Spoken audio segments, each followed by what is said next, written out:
Imagine só, navios voando acima do mar. Essa imagem surpreendente que você vê não é truque nem miragem, mas sim o resultado de um fenômeno óptico fascinante, a refração da luz. Isso acontece quando condições especiais de temperatura no ar e na água se alinham, criando estas ilusões incríveis, muitas vezes observadas em regiões como os países nórdicos. Mas afinal, o que é a refração da luz?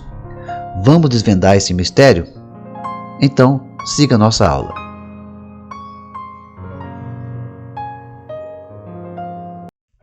Transmissão da luz ou refração? Transmissão da luz é a passagem da luz de um meio para o outro, por exemplo, do ar para a água, por exemplo. A refração é a mudança na direção da propagação do raio de luz causado por essa mudança de meio. É uma sutil diferença, mas você verá que a luz pode mudar de meio sem necessariamente mudar a sua direção. Veja, por exemplo, esse quadro à direita. Nós temos aqui o meio A, que poderia ser o ar, e o meio B, que poderia ser a água. Note que nesse caso, o raio de luz chega e incide. Incidir quer dizer, ele entra perpendicularmente à superfície, formando um ângulo de 90 graus. Quando isso acontece, o raio de luz não tem mudança na direção. Então, alguns gostam de dizer que houve a transmissão da luz de um meio para o outro, mas sem haver a refração. Note agora, no quadro da esquerda, esse daqui, a luz chegando agora incidindo obliquamente em relação à reta normal. Nesse caso, você vai notar que ela tem um desvio. Nesse exemplo que ela está vindo aqui, por exemplo, do ar para a água, ela se aproxima aqui da reta normal. Ela vinha nessa direção e ela mudou de direção vindo para cá. Aí, nesse caso, nós tivemos uma transmissão com a refração da luz, como alguns autores gostam de falar. A velocidade da luz é algo intimamente relacionado à transmissão e à refração. Ao sair do vácuo para qualquer outro meio, seja o ar, a água, o vidro, a luz encontra obstáculos materiais, os átomos, as moléculas, que quando permitem sua passagem, os que são transparentes, fazem com que ela perca velocidade na transmissão de um meio para o outro. Se nessa transmissão do vácuo para outro meio a luz não incidir perpendicularmente, haverá uma refração, ou seja, uma mudança na direção se aproximando da reta normal, se ela estiver vindo do vácuo para qualquer outro meio. Vejam nesse vídeo do professor Furukawa da USP, o raio de luz chegando numa direção, sofrendo refração ao entrar na água e mudando a sua direção. Vamos falar agora do índice de refração absoluto. Esse índice N está relacionado à capacidade do meio em frear a luz. O melhor meio de propagação, aquele que a luz melhor tem a sua maior velocidade, é o vácuo. E por isso ele recebe o menor índice de refração, que vai ser estabelecido como valor igual a 1. Então o N do vácuo vai ser sempre igual a 1. É o menor de todos. Os outros meios materiais, quando comparados ao vácuo, têm seus respectivos índices de refração absoluto, que é nada mais que a divisão da velocidade da luz no vácuo pela velocidade da luz naquele meio, exemplificando com a água. A velocidade da luz no vácuo é de 300.000 km por segundo e na água é de 225.000 km por segundo. Então, se nós fizermos essa conta, vai dar 1,33 como o índice de refração absoluto da água. Esse 1,33 não tem unidade, é um número adimensional. Vejamos agora um raio de luz chegando nessa direção, passando do ar para a água, essa parte azulzinha que está aqui. Note que ele chega com um ângulo de incidência e sai com outro ângulo de refração, que é menor do que o de incidência. Isso porque, quando a luz sai de um meio menos refringente para um meio mais refringente, ela se aproxima da reta normal. Daí, o ângulo de incidência é maior do que o ângulo de refração. Vamos ver agora o exemplo inverso. Neste exemplo agora, a luz está saindo de um meio de maior refringência, no caso da água, indo para um meio de menor refringência, no caso o ar. Acontece justamente o contrário. Ela vem com um ângulo menor de incidência e sai com um ângulo maior de refração, ou seja, se afastando da reta normal quando sai de um meio de maior refringência para um de menor refringência, nesse caso da água para o ar. Vamos falar da primeira lei da refração luminosa.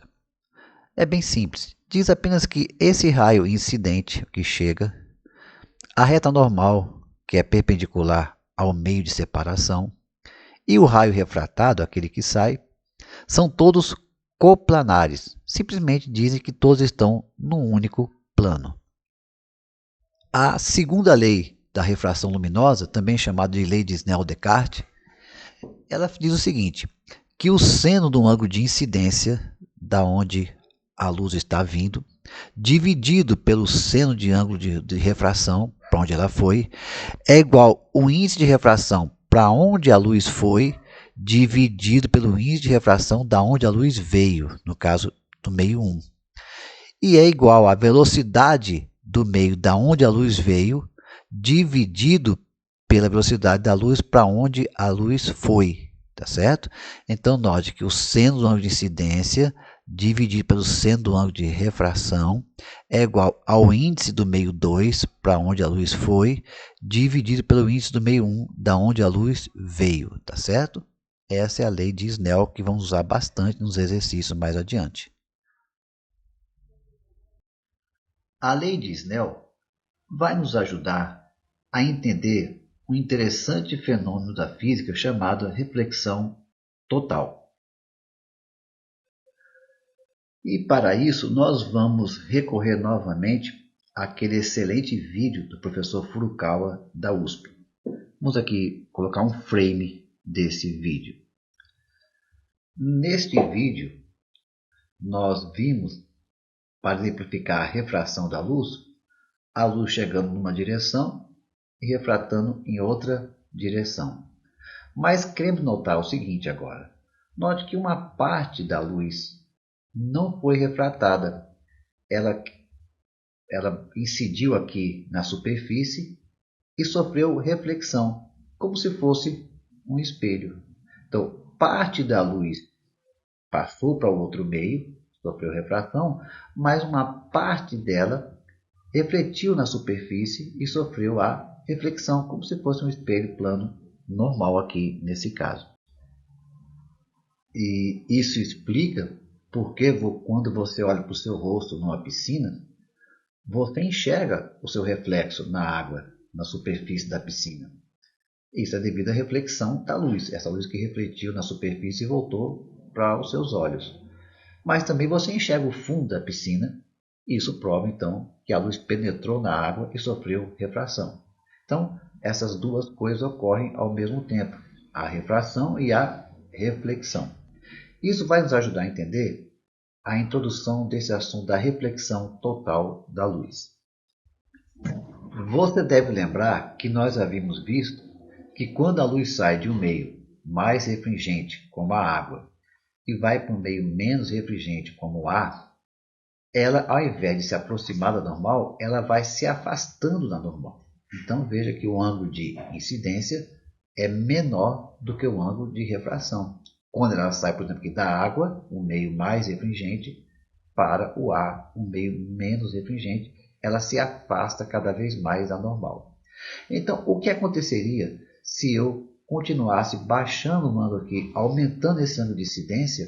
Evidentemente, eu também iria aumentar esse ângulo aqui proporcionalmente de refração. Então, veja esse pequeno esquema aqui. Imagine que eu tenho aqui no fundo da piscina uma lanterna ou uma fonte de laser. Aqui está a superfície que separa a água do ar. Então, note que a luz está dentro da piscina e ela vai sair da água indo para o ar. Então, ela vai chegar aqui na superfície com esse ângulo de incidência, mas estará saindo de um meio de maior refringência, que é a água, para um meio de menor refringência, que é o ar. Nesse caso, nós já vimos que ela vai se afastar da reta normal. A reta normal é essa que está aqui, ó. Reta normal, essa pontilhada. Ela chega com esse ângulo de incidência e se afasta da reta normal ao passar da água para o ar. Nesse caso, é fácil você notar que se eu pegasse essa lâmpada e deslocasse aqui um pouco mais para cima, quanto mais eu fosse aumentando aqui o ângulo de incidência, né? Porque se eu desloco isso aqui para cima, vai aumentar o ângulo de incidência aqui.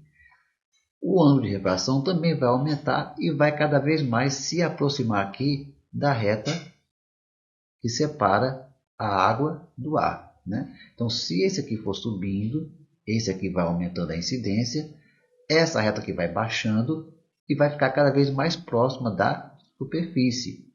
Vai chegar uma hora, e é bem fácil ver, que se eu chegar com um ângulo aqui muito grande de incidência, esse raio que está aqui saindo, ele vai ficar praticamente encostando aqui na superfície da água.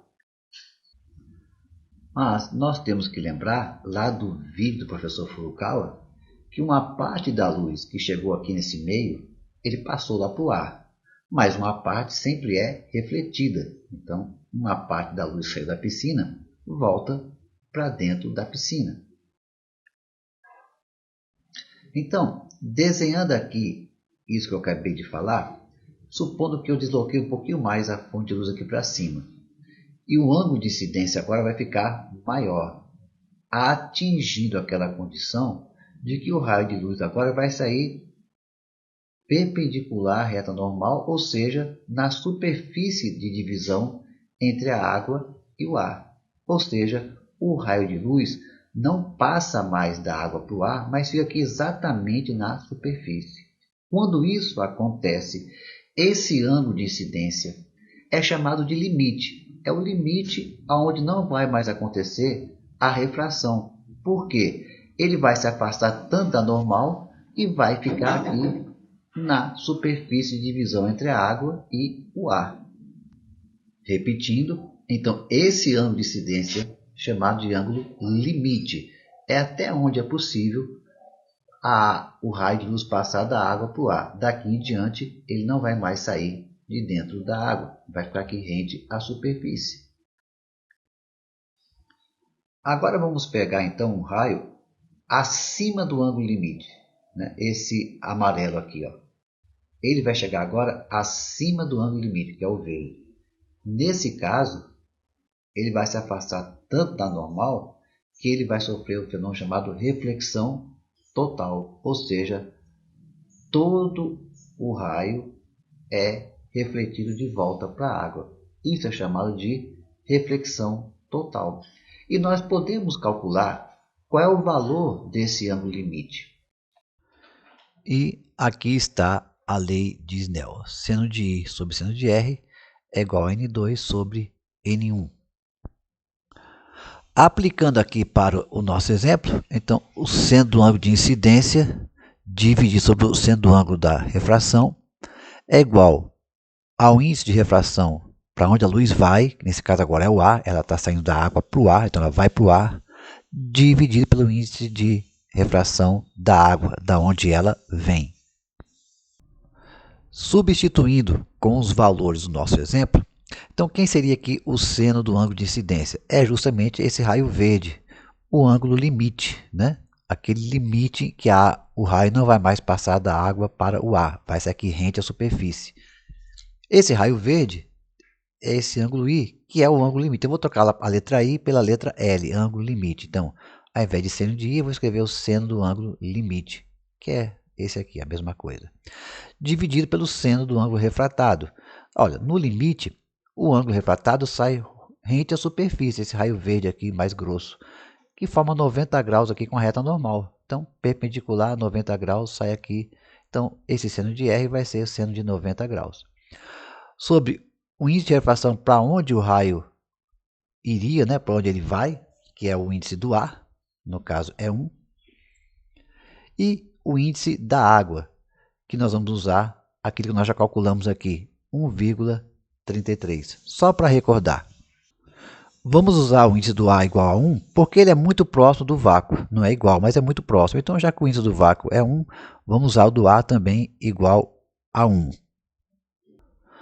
O da água, você vai se lembrar, nós calculamos aqui, né? Deu 1,33. O índice de refração da água, 1,33.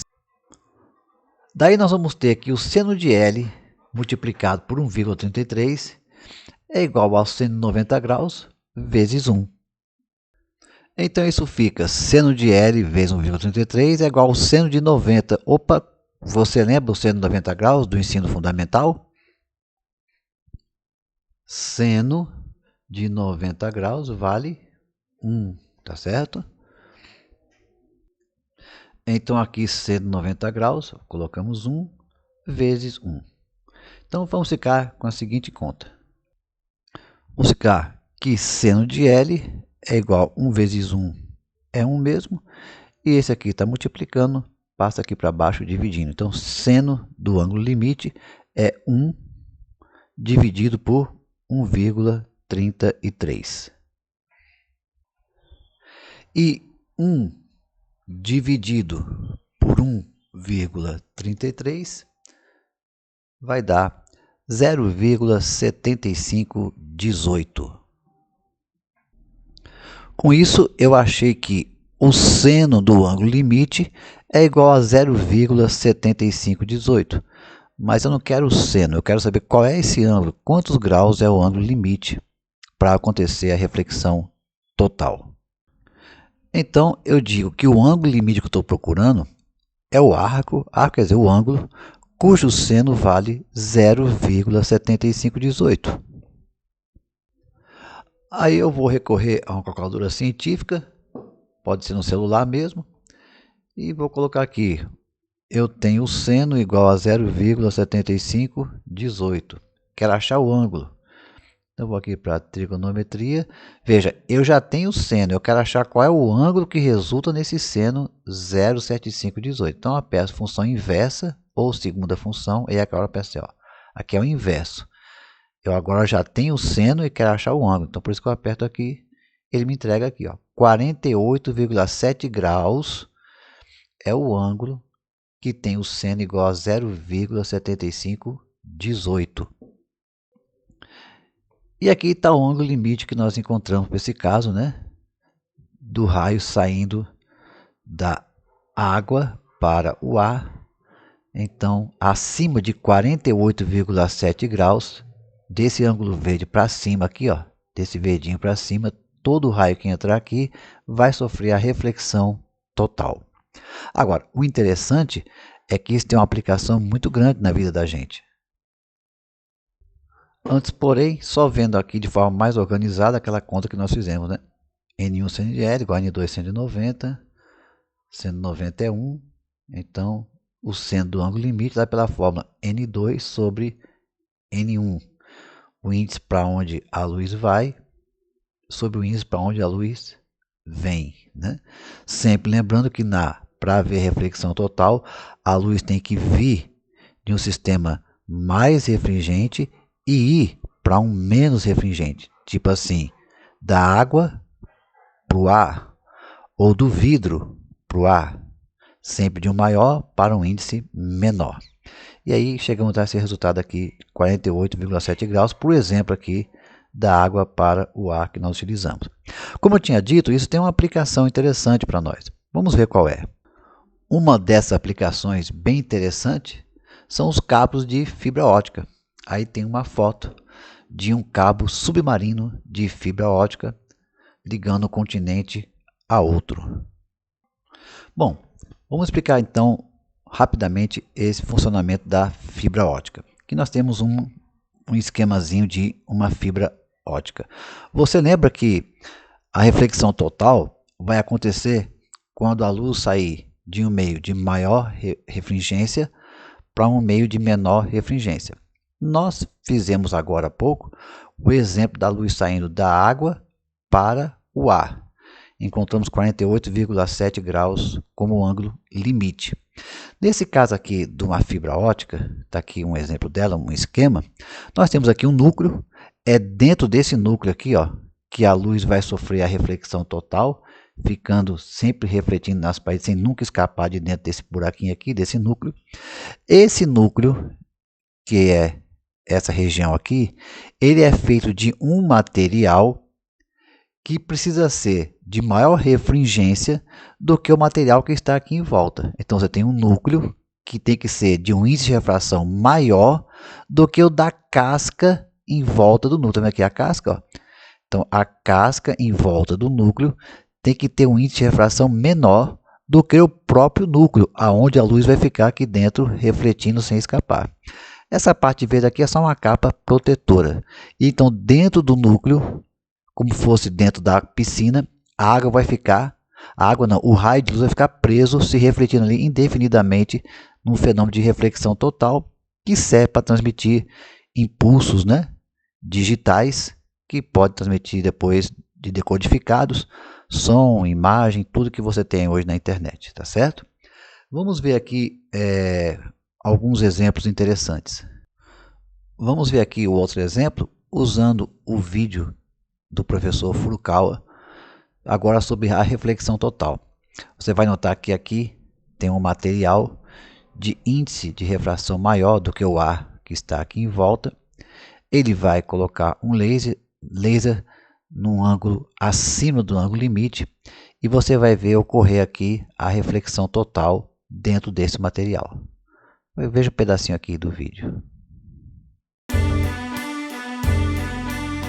Você está vendo aí a reflexão total ocorrendo dentro do material? Se ele rompe o ângulo limite, ela não acontece mais, né? Mas quando ele coloca dentro do ângulo limite ou acima do ângulo limite, você vê aí acontecendo a reflexão total. Bem, e o que dizer do início desse vídeo daqueles navios que parecem voar? É bom lembrar que, nesse caso, esse fenômeno ocorre quando as condições de temperatura da atmosfera e no mar são ideais. Primeiro, é preciso que a água do mar esteja bem gelada. É por isso que nós falamos que isso é mais comum ser visto em países nórdicos, na época do inverno, como Islândia, Noruega, Dinamarca, Suécia e outros países também que têm essas mesmas condições, de um mar bastante gelado. Esse mar muito gelado aqui embaixo, ele vai deixar o ar que está em contato com a água bem mais frio do que o ar mais acima do mar, logo mais acima do mar. Então, essa condição de um ar bem mais frio em contato com a água do mar do que o ar que está acima. Isso é importante porque o índice de refração do ar mais quente é diferente do índice de refração do ar mais frio. Então, ele vai estar aqui embaixo um índice de refração maior do que aqui em cima, que tem um índice de refração menor. E daí, a explicação é a seguinte. Então, o raio de luz que sai da parte de cima, digamos aqui da torre do navio, ele desce o caminho, ou seja, do índice menor, que é o ar que está mais acima do mar, para o índice maior, que é aquele ar que está mais próximo da água. Com isso, ele vai se desviar para a normal, ou seja, ele vai se aproximar da normal cada vez que ele vai encontrando o ar mais frio. De tal modo que, ao atingir o olho do observador, dá a impressão para o observador que o navio está acima da posição que ele realmente está. Ou seja, você vê uma imagem do navio acima da superfície da água, como se ele estivesse voando. Muito obrigado a todos vocês por assistir e até a próxima.